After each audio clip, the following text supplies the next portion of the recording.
Nous retournons dans le deuxième livre des Maccabées. Aujourd'hui, un petit excursus, un épisode gratuit, pour le plaisir, si je puis dire. Le mot de Maccabée a eu une postérité en français. Il y a peut-être un côté gore. Alors, dans la littérature, on appelle ça pathétique, c'est-à-dire qu'on vous donne des détails pour exciter la pitié du public. Je sais pas. Là, c'est pour le plaisir, c'est gratuit. Bonne écoute. 2 Maccabées, chapitre 9.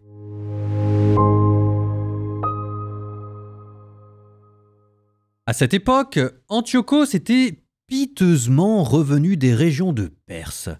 Il s'était en effet rendu dans la ville de Persépolis. Il y avait entrepris de piller le temple et d'opprimer la ville. Mais la foule s'était soulevée en ayant recours aux armes, si bien qu'Antiochos fut mis en déroute par les habitants du pays et contraint d'opérer une retraite honteuse. Comme il se trouvait près d'Ecbatane, il apprit ce qui était arrivé à Nicanor et aux gens de Timothée. Transporté de fureur, il résolut de faire payer aux Juifs l'injure infligée par ceux qui avaient causé sa fuite. Pour ce motif, il ordonna au conducteur de lancer le char en avant et de continuer sans répit jusqu'à la fin du voyage. En réalité, la sentence du ciel était déjà sur lui. Il avait dit en effet dans son arrogance « Arrivé à Jérusalem, je ferai de cette ville la fosse commune des Juifs. » Mais le Seigneur qui voit tout, le Dieu d'Israël, le frappa d'un mal incurable et mystérieux. À peine avait-il prononcé ces mots qu'il fut saisi d'une implacable douleur aux entrailles et de terribles souffrances internes. Ce n'était que justice pour cet homme qui avait lui-même torturé les entrailles d'autres hommes par des supplices nombreux et inouïs. Pourtant, il ne se départit nullement de son attitude provocante. Toujours rempli d'arrogance, il exhalait contre les Juifs le feu de sa colère et commandait d'accélérer la marche. C'est alors que soudain, il tomba du char qui roulait avec fracas. Tous les membres de son corps, entraînés dans une chute malheureuse, furent désarticulés. Cet homme qui, l'instant d'avant, dans sa prétention surhumaine, croyait pouvoir donner des ordres aux flots de la mer, lui qui s'imaginait pouvoir peser dans une balance les hauteurs des montagnes, gisait à terre. Il fut transporté sur une civière, manifestant à tous la puissance de Dieu. C'était au point que des vers sortaient en grouillant des yeux de l'impie et qu'au milieu d'atroces douleurs, sa chair se décomposait alors qu'il vivait encore. La puanteur de cette pourriture accablait toute l'armée. Celui qui, peu auparavant, croyait toucher aux astres du ciel, personne maintenant ne pouvait l'escorter à cause de son intolérable puanteur. C'est alors que, broyé, il commença à se départir de cet excès d'arrogance. Sous le fléau divin tiraillé à chaque instant par de vives douleurs, il prit conscience de sa situation. Ne pouvant supporter sa propre puanteur, il déclara « Il est juste de se soumettre à Dieu, et quand on est mortel, de ne pas se croire l'égal de la divinité. » Mais les prières de cet homme infâme allaient vers un maître qui ne devait plus avoir pitié de lui. La ville sainte vers laquelle il s'était hâté pour la réduire au ras du sol et la transformer en fosse commune, il promettait maintenant de la rendre libre.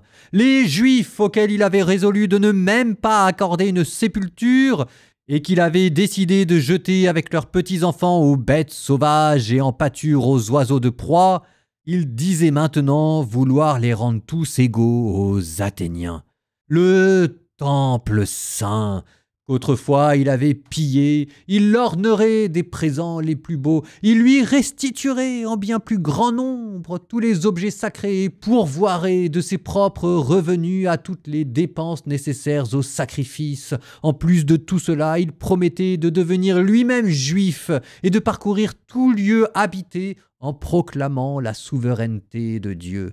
Mais ses souffrances ne s'atténuaient en rien, car le juste jugement de Dieu était sur lui.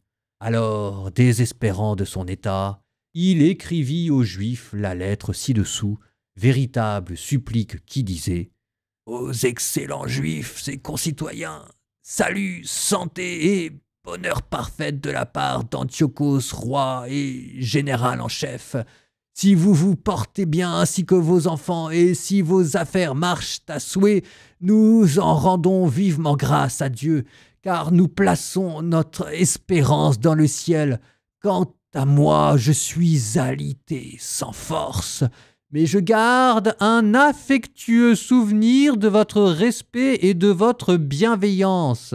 À mon retour des régions perses, je suis tombé gravement malade. J'ai donc estimé nécessaire de veiller à la sécurité de tous.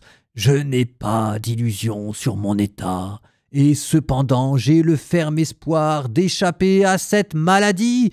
Mais j'observe que mon père aussi, à l'époque où il fit campagne dans le haut pays, désigna son successeur, afin que les habitants du pays sachent à qui les affaires avaient été confiées et ne soient donc pas troublés en cas d'événements inattendus ou de mauvaises nouvelles.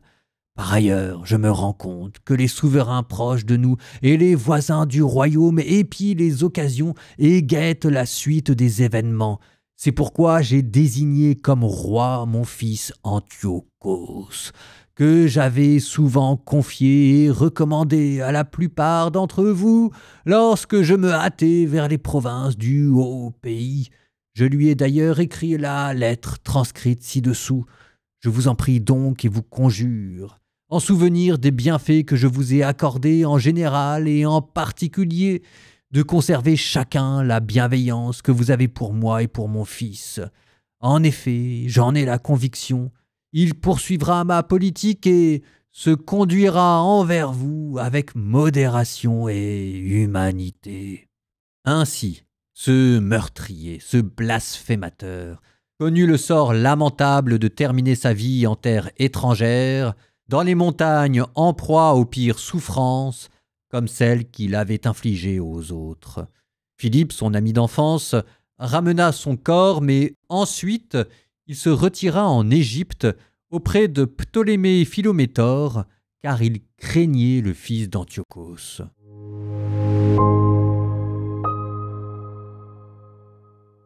On est toujours dans notre théologie de l'au-delà, de la résurrection. Généralement, on parle plutôt de la résurrection des justes. Là, il est question des injustes. Vous avez Antiochos IV qui meurt dans la puanteur et la pourriture. Alors ça devient un côté running gag, hein. On l'avait déjà vu dans le premier Maccabée, on le voit maintenant à nouveau dans le deuxième livre des Maccabées, et manifestement ça plaît à l'auteur. Ce qui est, je suppose, déjà une certaine manière de parler de la résurrection de la chair, ici à travers la puanteur, à travers la pourriture, à travers les vers, la corruption vivante qui symbolise le pourrissement intérieur du pécheur. Et c'est ainsi que le Nouveau Testament vous parlera des grincements de dents et du ver de la conscience qui ronge. Sympa comme commentaire. Écoutez, c'est à la hauteur de l'épisode que vous venez d'entendre. La corruption du corps qui incarne la corruption de l'âme, avec ce sentiment de déchéance, parce que c'est en tombant de son char, la chute de l'orgueil royal, et ainsi vous avez cette phrase, verset 10, « Celui qui peu auparavant croyait toucher les astres, finit dans la pourriture et la vermine. » La seule chose qui est un petit peu étonnante, c'est qu'on a quand même le sentiment que l'auteur du livre des Maccabées, il y a une petite complaisance là-dedans. Ça lui fait plaisir de raconter ça. Et le texte ajoutait quelque chose en plus à travers cette image du jugement dernier, c'est le persécuteur, le pécheur qui se voit contraint d'avouer non seulement sa faute, mais la grandeur des saints. Vous voyez Antiochos qui, pour échapper à la mort, se retrouve à louer le Dieu qu'il avait blasphémé, qui promet de décorer le temple qu'il avait souillé et qui demande qu'on prie pour lui. Verset 13-17, il priait le maître de l'univers de lui accorder la vie. Il promettait de devenir juif et de parcourir toute la terre habitée en proclamant la puissance de Dieu. Sauf que, il y a un temps pour tout, et c'est ça aussi ce que vous dit le texte, c'est que en tombant de cheval, d'une certaine manière, Antiochos est déjà mort, et que le temps de la repentance et de la conversion est passé. C'était sur terre que ça se passait. Dans l'au-delà, c'est trop tard. N'empêche que c'est vrai aussi que même dans l'au-delà, tout genou fléchira pour reconnaître la bonté, la puissance et la sainteté du Christ, que ce soit bon gré ou mal gré. Ça vous donnera une parabole dans l'évangile de Jésus-Christ selon saint Luc. Pas une parabole sur la guerre, mais ça vous donnera la parabole du mauvais riche et de Lazare. Lazare était un pauvre, il meurt. Et vous voyez comment est-ce que ici Jésus va déplacer un tout petit peu la figure du martyr pour l'assimiler non pas à ceux qui sont persécutés religieusement, mais aux pauvres. Et comment est-ce que Jésus va aussi un tout petit peu changer la figure du roi tyran pour l'assimiler aux riches. Dans la tête de Jésus, entre l'orgueil des tyrans d'un côté et l'avarice des riches de l'autre, il n'y a qu'un pas. Et c'est ainsi que après la mort, on va voir le pauvre Lazare exalté et le riche confesser la gloire du juste, se retrouver humilié et demander à ce qu'on prie non pas pour lui mais pour ses frères. C'est toujours plus ou moins la même chose. On continue d'explorer dans ce livre l'au-delà sous couvert de vous raconter des scènes de bataille. Au nom du Père et du Fils et du Saint-Esprit, Amen. Seigneur, je te confie ma vie. Je te confie mon arrogance, je te confie mon avarice. Je te demande, Seigneur, de me renverser de mon char avant qu'il ne soit trop tard. Je te demande, Seigneur, de voir le mal que parfois je commets autour de moi et les pauvres qui, autour de moi, sombrent dans l'indifférence parce que je ne m'occupe pas d'eux. Seigneur, je te demande de m'apprendre à me méfier de moi-même. Je te demande, Seigneur, d'être plus grand que mon péché, de m'en avertir et, m'en ayant averti, me donner la force de m'en détourner. Je te demande, Seigneur, d'enlever les écailles de mes yeux et de faire le bien autour de moi. Et je suppose que, Seigneur, ce sera ma manière à moi de faire cette guerre sainte.